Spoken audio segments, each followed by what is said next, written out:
ಎಲ್ಲದರ ಸಾಕ್ಷಿಯಾಗಿಹುದು ಈ ಕಾಲ,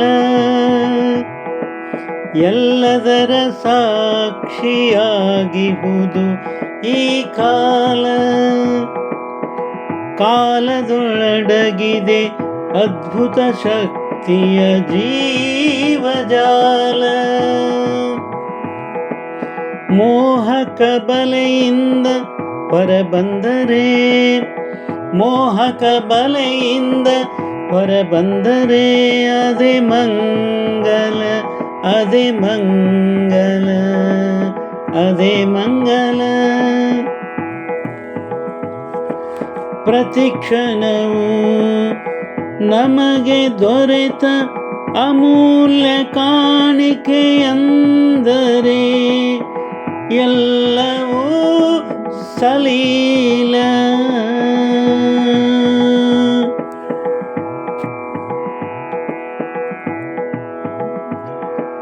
ನಿಜಾತ್ಮ ಶಿವ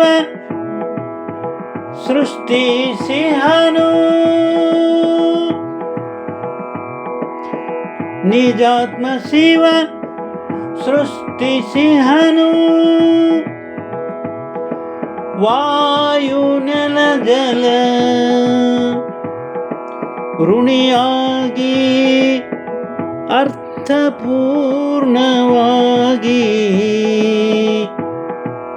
ಬದುಕಲು ಇದು ಸಕಾಲ, ಬದುಕಲು ಇದು ಸಕಾಲ, ಬದುಕಲು ಇದು ಸಕಾಲ, ಸಕಾಲ.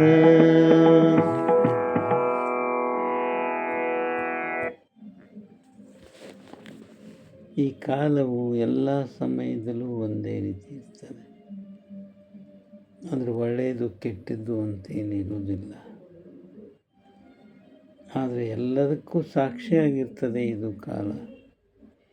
ಈ ಕಾಲದೊಳಗೆ ಅಡಗಿರುವಂಥದ್ದೇ ಅದ್ಭುತ ಶಕ್ತಿಯ ಒಂದು ಜೀವಜಾಲ. ಇಲ್ಲಿ ಮೋಹಕವಾಗಿರುವಂಥದ್ದು, ಆಕರ್ಷಕವಾಗಿರುವಂಥದ್ದು ಒಂದು ಮಾಯಾಜಾಲ ಇದೆ. ಆ ಬಲೆಯಿಂದ ಹೊರಬಂದಾಗ ಎಲ್ಲವೂ ಮಂಗಲಮಯವಾಗಿರ್ತದೆ. ಪ್ರತಿ ಕ್ಷಣವೂ ನಮಗೆ ದೊರೆತಂಥ ಒಂದು ಅಮೂಲ್ಯ ಕಾಣಿಕೆ ಎಂದು ನಾವು ತಿಳಿದರೆ ಎಲ್ಲವೂ ಸಲೀಲಾಗ್ತದೆ, ಜೀವನ ಸುಂದರ ಆಗ್ತದೆ. ನಿಜಾತ್ಮ ಶಿವನು ಸೃಷ್ಟಿ ಮಾಡಿದ್ದಾನೆ, ಎಲ್ಲವನ್ನೂ ನಮಗೆ ಕೊಟ್ಟಿದ್ದಾನೆ. ವಾಯು ನೆಲ ಜಲ ಏನೆಲ್ಲ ಕೊಟ್ಟು ಕಳಿಸಿದ ನಮಗಾಗಿ. ಅವನಿಗೆ ನಾವು ಸದಾ ಋಣಿಯಾಗಿರೋಣ. ಕೊಟ್ಟಂಥ ಈ ಅತ್ಯಲ್ಪ ಅವಧಿಯನ್ನು ಅರ್ಥಪೂರ್ಣವಾಗಿ ಬದುಕೋಣ. ಆವಾಗ ಜೀವನ ಸಂತೋಷದಾಯಕವಾಗಿರ್ತದೆ ಅಂತ ಎರಡು ಮಾತು ವಿರಾಮ ಕೊಡ್ತಾ ಇದ್ದೇನೆ. ಇದೊಂದು ಸ್ವರಚಿತ ವಚನ. ಹಾಡಿದವರು ರವೀಂದ್ರ ಜಕಾತಿ.